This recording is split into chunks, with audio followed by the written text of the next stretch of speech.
At long last, Chip Lindsey has emerged from the cocoon. He has spoken, not to us in the media, but he has spoken. Officially talking to John Jansen on the In the Trenches podcast. Some interesting stuff has come out of that. So we are going to delve into some of what he had to say, and I think it's going to have everyone a little excited. We're going to get into that right here on this episode of Locked On Wolverines.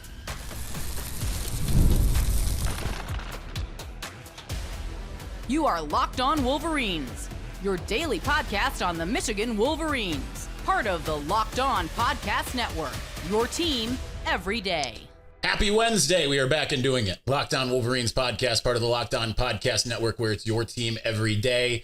I'm your man on the ground, Isaiah Hole, publisher of Wolverines Wire through USA Today Sports Media Group, anxiously awaiting to get to be on the ground again come March and April. Spring game, obviously, April 19th, but nonetheless, we are anxiously awaiting to be able to see the Chip Lindsey offense. I know it's not the name that a lot of people really wanted, especially when Dan Mullen was being thrown around. Again, I heard that name well before anyone said anything, thanks to my coverage of the Bryce Underwood stuff, because that was a name that was thrown around to Bryce. So I think that kind of set everyone's expectations a little high. But again, you look at what Chip Lindsey's done, especially at UCF and Auburn. Even very good, like having Amarian Hampton throw or run for 1,500 yards while Drake May threw for 4,000. As much as you can sit there and say, well, it's Drake May. I mean, at the same time, he had some interesting things to say about that too. So let's get into, I'll read you some of the comments that he made that I thought were really interesting. Let's start with the offense. He notes, and I quote, "I'm an old high school coach. I did that for a long time, so I think that when you're a high school coach, your philosophy is really built around your players. What do we do best? What can our players do? You can run an offense in high school, and if you don't have the players to do it, you're not going to be very successful. So I think that background helps me in a lot of ways because we're trying to identify this spring who are our playmakers for sure, and it's pretty simple. Let's try to get on the ball as many times as we can and let those guys go make plays." I'm going to pause for a second so we can discuss that. That's already great. Because you're when you look at what Michigan is at this point, right? What is the offense? Michigan has, we know, a generational quarterback who may or may not be ready by week 1, maybe not even by the year's end, probably by like week 3 or 4, but maybe not, right? Like you have to be able to do some things. We'll get a little bit more into the quarterback of it all because he did talk about that. But you have that. You have an offensive line that you hope is going to be better than last year, right? You've got enough returning players. You saw some good things in the last 2 weeks of the season to kind of give you a little hope, but obviously still some missing pieces there. Who knows how long that takes to coalesce. A good tight ends room, a good running backs room, and a wide receiver room that is completely bereft of production outside of the 2 transfers. So if you're Chip Lindsey and you're coming with the mentality of less of like, here's what I want to run, and more of what do I have? How can I make this successful? Especially with the wide receivers, especially that. And he talked about Todd Monken being a wide receiver guy, and he learned under that, right? So I think that's really good. But I think that just in and of itself, the fact that he's looking at it of, I got to get in and find out who our playmakers are, right? Just because some of the things that maybe some of the ways that some of the players were utilized under Kirk Campbell and maybe even Sharon Moore, that might not have been the most optimal thing, right? Are you taking Samaj Morgan and making him a downfield threat when you should be making him more of an end around, quick gadget guy? Or are you, not that he was often a downfield threat, but I mean, he did catch some downfield passes. Are you taking Fred Moore and making him a downfield threat when he should be more of that intermediate, deep in type of player, right?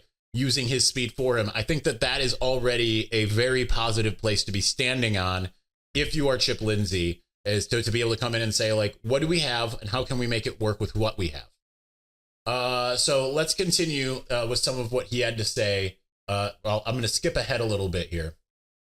Talking about Michigan's previous success in 2023 and 2022, I think our DNA is here. It is what it is. It's been that way for a long time, even back to when you, as in John Jansen, were playing. But I think our goal is to have the most physical and explosive offense in the country, and that's kind of what our mantra is. That's the headline that's making its way around at the moment across social media. And listen, in 2021, technically Michigan had the most explosive offense in the country. The most explosive plays with Cade McNamara at the helm, right? the more 50-yard plays than any other team. Now, was it consistently the 20 or 30-yard as compared to some other schools? No, probably not, right? Ohio State's offense, obviously, with the receiving core they had was phenomenal. But in terms of those big explosive plays, Michigan had the best offense. So obviously, you kind of want to get back to that, but be a little bit more able to get those 20, 30-yard plays with more regularity. And also with the idea, like you said, I think our DNA is here, which is, again, being a run-first program. He addresses that. Let me see. Yeah, okay. So right next answer here, he was asked by Jansen, does the run set up the pass or the pass set up the run? And he says, yeah, I think you run the football to set up throwing it down the field. I would have told you 10 years ago, probably the opposite. So that's good. And then asked more about it. Because he said, John says, you know your audience now. He says, well, I think not only my audience, I just think it's my experience now. I mean, that's what I believe in. The last 2 years, the previous stop, we had a 1,500-yard rusher, and then we had Drake May, first-round pick. He threw for over almost 4,000 yards at the same time. And then I think you go back even at Southern Miss. I was working for Todd Monken there. He's with the OC with he's the OC with the Ravens now. He had 2,000-yard rushers in the same season and a 4,000-yard passer, and then probably the most explosive offense I've ever been a part of. And those things are rare, but I think that's who you've got to be. If you're going to win the whole thing, and that's been proven here before, and I think the recipe is the same, we have to be able to run the football when we want to do it. I mean, you play on the road, you play late in the season, weather's different. Again, it's noting that Ann Arbor is different than Chapel Hill, right? Like, Chapel Hill, North Carolina, what is the high temperature at the end of November? It's probably like in the 50s, maybe 60s, right? Like that southern footprint. Same thing with Auburn or anywhere else, southern Mississippi. That's generally where he has been. So to understand that here you're going to have to run the football because the Big Ten is a different beast. That's already also just an understanding of, I'm not coming here and just saying I got to do my thing. That's coming here and understanding everything that is surrounding you. And that's already just A+ for Chip Lindsey as far as that. He says, at the same time, I want to create explosive plays, and to do that, you've got to be able to throw it down the field. And that's what we're really focused on. If you quiz me on our team right now, I probably couldn't pass the test, especially the defensive guys from the standpoint of recognizing them without a jersey. But watching our team during bowl practice, watching video from last year and so forth, of the pieces we've added, I think we've got a chance. It's not going to be easy, and we've got a lot of work to do, but it's going to be a lot of fun. Huge. Perfect mentality for what you want, right? Again, fitting the culture at Michigan, the run first mentality, understanding that you've got personnel you've got to work around, maximizing their potential rather than maximizing your own idea of what the scheme should be. All exactly what you want to hear, right? Because we've lived through some of those tough schematic changes, right? From Rich Rod back in 2008 to, I mean, even though things looked really good in 2011 when, Brady Hoke took over from Rich Rod and they still were running Denard Robinson, it didn't have the same panache that it had in the year before, right? Like some of those plays, like my favorite play that I think I've ever seen Michigan run, that Denard takes a step towards the line and it sucks everybody in, and then you got Roy Roundtree sitting underneath in the middle of the field, just a quick lob, and it's a touchdown. They ran that with regularity in 2010, but I don't think you saw it after that, right? So I think just the recognition that, because in 2012, then they really more so were trying to put Denard under center than they hadn't even in 2011, and that's how, he ends up getting an injured elbow, can't throw anymore. I think just a recognition of what you have, I think that's really smart and amazing. So kudos to him. Let's continue with some of the more important points that he made. We will do that here in just a moment. But before we do, this is a message from sponsor Intuit TurboTax. Taxes was dealing with piles of paperwork and frustrating forms, and then waiting and wondering and worrying if you were going to get any money back. Now Taxes is easily uploading your forms to a TurboTax expert who's matched to your unique tax situation. An expert who's backed by the latest technology with which cross-checks millions of data points for 100% accuracy. While they work on your taxes, you get real-time updates on their progress, and you get the most money back guaranteed. All while you go about your day. No stressing, no worrying, no waiting. Now this is Taxes. Intuit TurboTax. Get expert now on TurboTax, just TurboTax.com. Only available with TurboTax Live full service. Real-time updates only in the iOS mobile app. See guaranteed details at TurboTax.com/guarantees.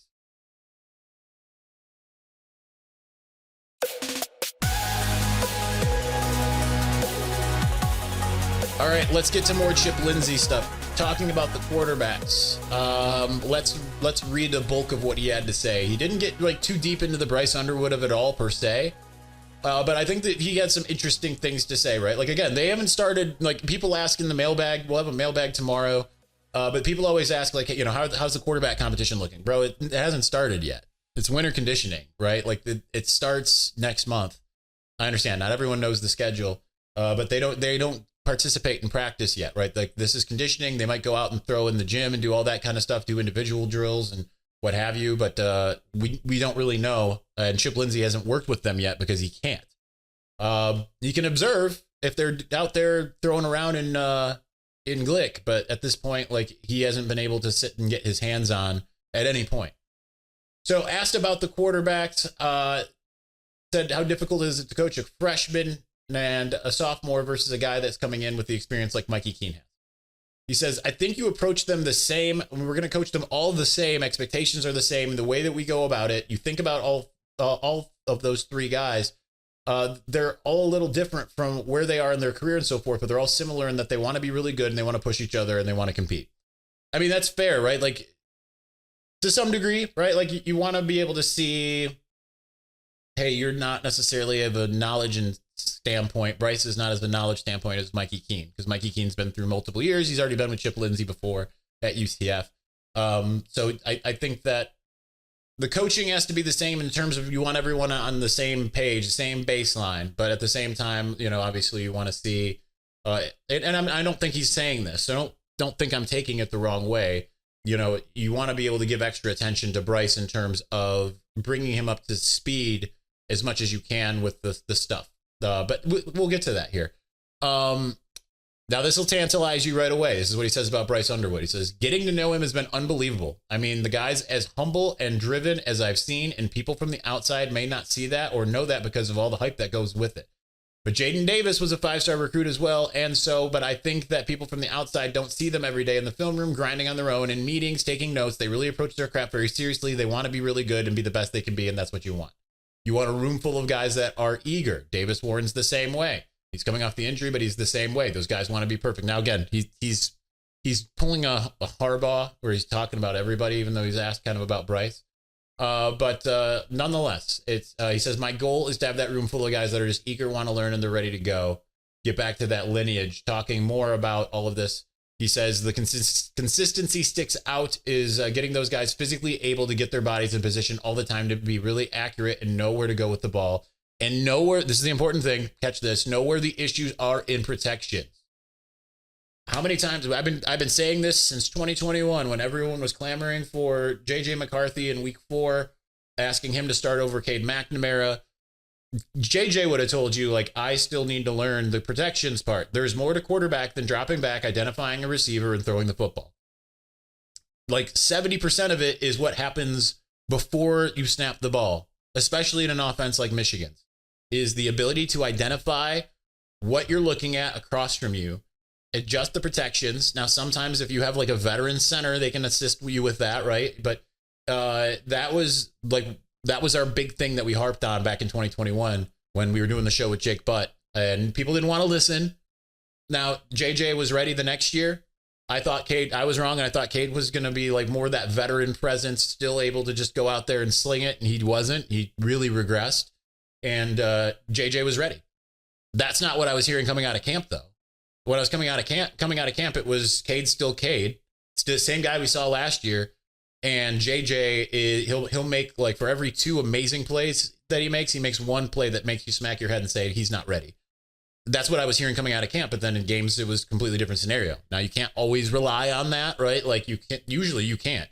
You have to basically say, okay, if this guy's going to make a bad play every 3 plays, you can't really trust him. But Cade kind of helped make that decision for Michigan. So nonetheless, I think that you have to keep in mind that it is super important for a quarterback to be able to identify what they're looking at before they snap the ball. Because if you don't, then you're in trouble. He continues. I think all those things go together in the development process. Even with Drake, when I got him, he was really smart. He was already way ahead football IQ-wise. Of course, we were doing things somewhat a little different and gave him some freedom to get us into different protections and all of those things but I mean, he's like a duck to water. He just took it and went with it. And it's really nice when you have a guy who can do that. And he continued, he said, I expect our freshmen to be able to do that as well. I expect because those guys are so much more advanced now. I don't know if I'm going to get to the quote, if I might have passed it up already, but he was talking about Drake May with and just how let me see if I can remember it exactly.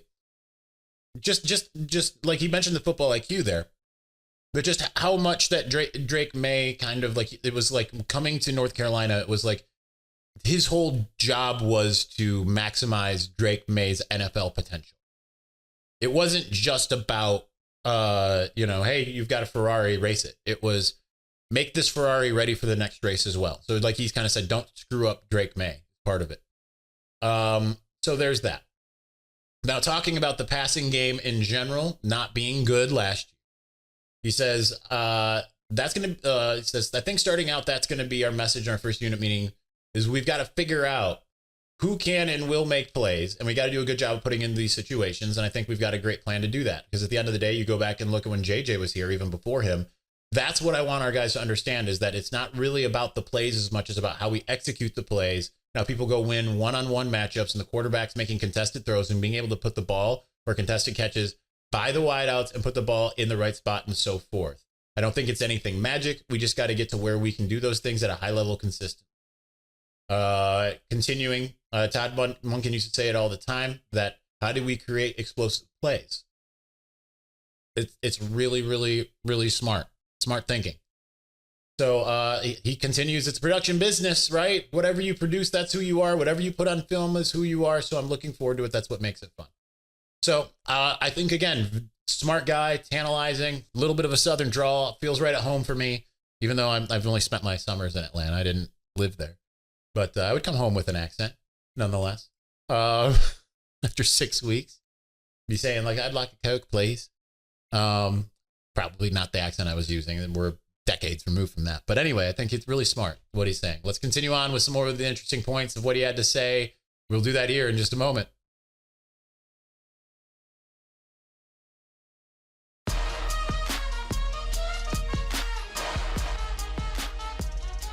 Continuing on with some of the Chip Lindsey stuff, I'm going to touch on a couple other little things because we've hit the big points here.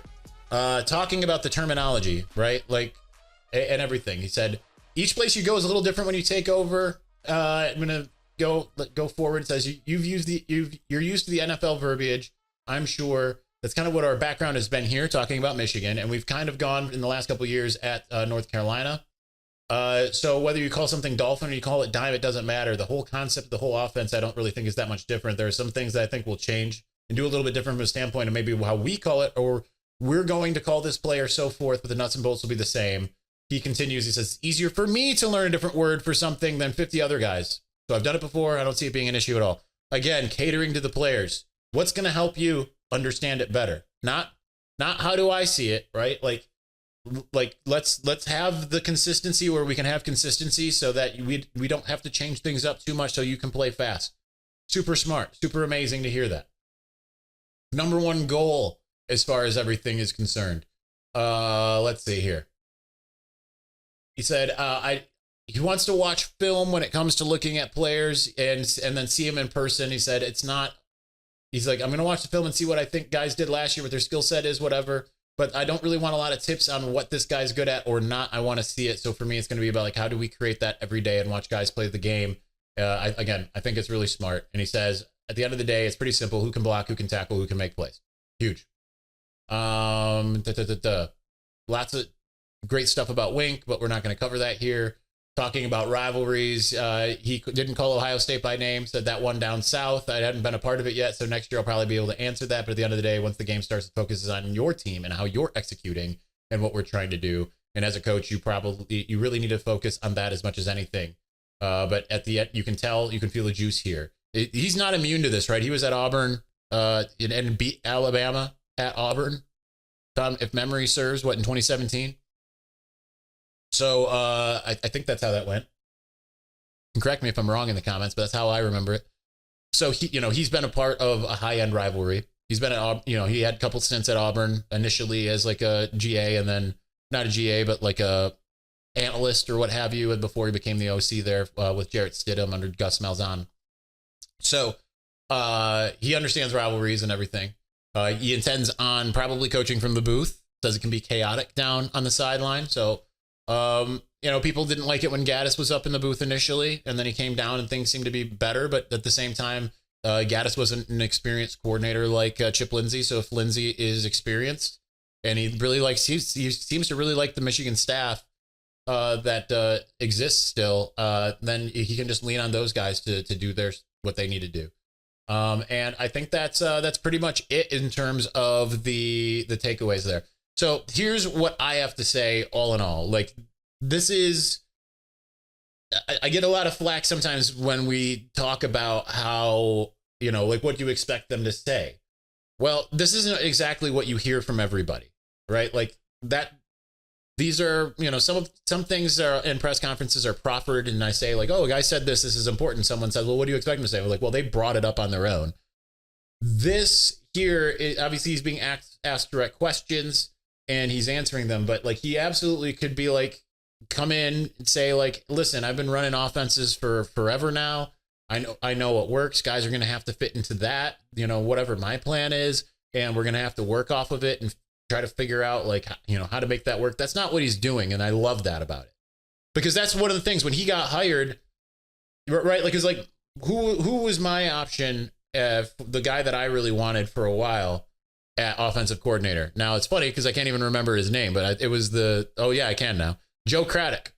And one of the reasons I really wanted Joe Craddock from Tulane before they made the hire of Chip Lindsey is because I was going back and reading some of his interviews where he said a lot of this same stuff. Like, it's not about my scheme. It's about more what are the players capable of doing, and I will fit the scheme around that.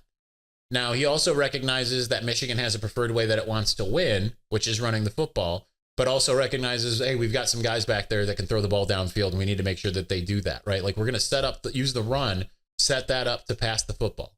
And you hope that you can make that work, right? Like, the offensive line's going to have to really step up, as are the receivers. Now you've got quarterbacks that should be able to deliver, but those things still need to work in concert. The offensive line for protection, both in the run game as well as the pass game, because if you can't get that right, you're not going anywhere. Now, Michigan's still probably ahead of the curve, as much as we looked at last year and said that was not good. Still probably better than most of the Big Ten overall, but certainly not up to the standards set the 3 years prior. So Michigan needs to figure out how it can step that part of the game up. And that's where it's big, bringing in Juan Castillo to help out there. And you hope that they can make sure that those guys develop more.